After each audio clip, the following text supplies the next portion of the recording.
Afternoon, guys. I'm just on it, enjoying a plum. I was asked about talking about the Brexit stuff. I don't think it's going to make too many big changes to the way things are compared. Well, let's be honest here. It's not going to be the way they're pushing it. You got all this peacock feathery stuff coming out of Europe. You got May acting as if she's the president of the United Kingdom, and what I find a bit bizarre is how democratic process seems to be completely out the window these days, in the sense that why is it May's decision on how the Brexit should occur? What happened to the entire Parliament's involvement, etc.? If anything, I get the feeling she'll be out before it goes through anyway, and my personal view is that was pre-planned anyway. So I do expect it's still going to drag on a bit. This whole Brexit no means no and all this crap, it's political nonsense. The UK survived without the Europe in its current state, and it would survive without it. In the same way, Europe needs the UK in many ways, and although it chooses not to accept that, it's just a mess. I think that's the whole thing here. I don't think it's going to affect people as much as we're being told. I think that's just constant scaremongering. Most of the issues that people complain about are things like sovereignty. The issues around sovereignty, I think that if you're looking for an identity, I think the UK has more problems internally than it has externally anyway. I'm not a fan of people changing things that are related to a nation. For example, it doesn't matter what country I am in. If that national flag is flying, it is not for me to say I've just moved here and you must remove it. I completely disagree with that. It's part of that nation, whether people like it or not, or what it symbolises. It is part of that nation. I don't agree with that at all, and that's something that is more internal in the UK. But will it affect pensioners coming here? I don't think so. There's two sides of this. The first one is, does the UK want all its pensioners back? The answer to that is no. Second one is, how would you deal with pensioners from Spain and other places going back to the UK? Well, part of that is actually the NHS. Now, a lot of people may not be aware, but there's actually a lot of nurses and doctors that come from Spain and work in the NHS in the UK. So, assuming there's going to be this massive benefit to the UK, a lot of these people coming back would actually add costs to the NHS that nobody even calculates or wants to talk about. Because you're talking, I mean, you look at, where we are is not too bad, but you go to other areas, people are drinking dusk till dawn, they're not healthy, overweight, etc., etc. They have a lot of liabilities with them that would then go straight on the NHS, from prescriptions to surgery to all sorts. The point being is they become a massive burden. The same with social housing.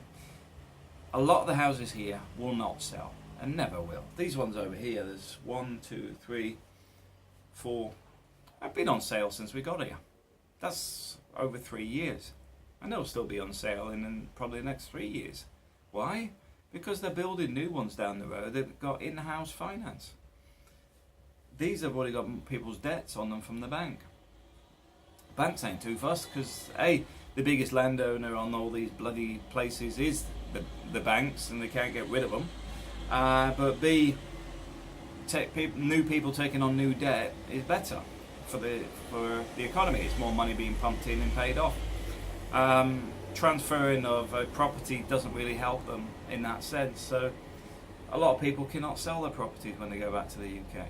There's also, as I was talking with Tom recently, this relationship due to nursing care.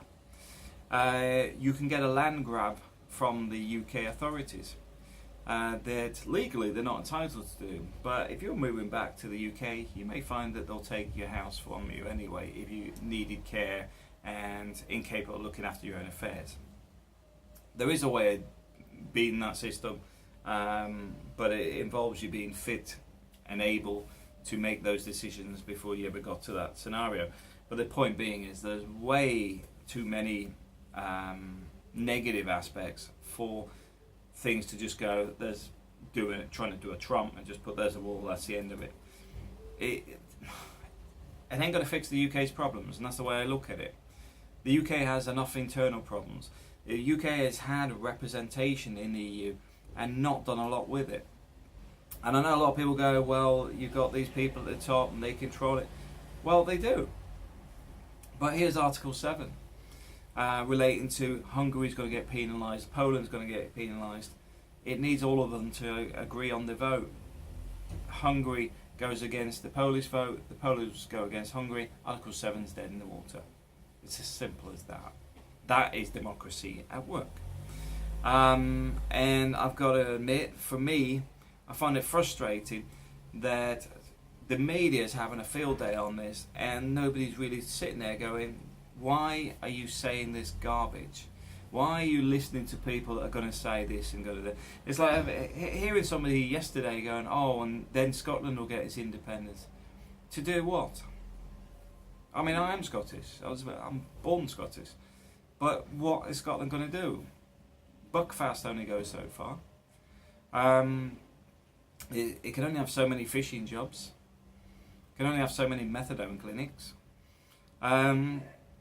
It's not got a real economy anymore. Tourism is part of an economy, but it's relying on so many jobs from the rest of the UK that, personally, if Scotland wanted its independence, I'd say have it. But all the government jobs I would take south. Separate countries. No reason to leave them in Scotland. And I've no issue with the EU doing exactly the same, because at the end of the day, the country shouldn't have got into a state where it's reliant on others. And I know it's been manipulated. There's no tomfoolery in there. But at the same time, you've got to recognise that it's happening, but I don't think it's going to be as bad as people expect, because at the end of the day, EU will still want a connection, UK still wants a connection. At the moment, it's just political circles going round and round, and nothing really being discussed, sorted out, declared, decided upon. And even when you go, oh, BMW is bringing its shutdown forward, but it was having the shutdown anyway. If it's brought it forward, there may be other reasons anyway. For example, it's in line with holidays elsewhere. It could be something as stupid as that, but it makes it great media to push out there that BMW is suddenly leaving the UK in some bizarre way. And I say bizarre because look at the number of BMW cars that are bought by the UK. It just doesn't make financial sense for either party. So I would say throw the newspapers in the bin, stop watching any of it on the news, and just sit and wait. Enjoy life. It's better than this, and they're making a circus of it because they haven't organised anything. They have not decided nothing. They've got no agreements on anything, and they're sitting there shouting at each other like little children because it gets away from the main problem: zero decision making. Thanks for watching.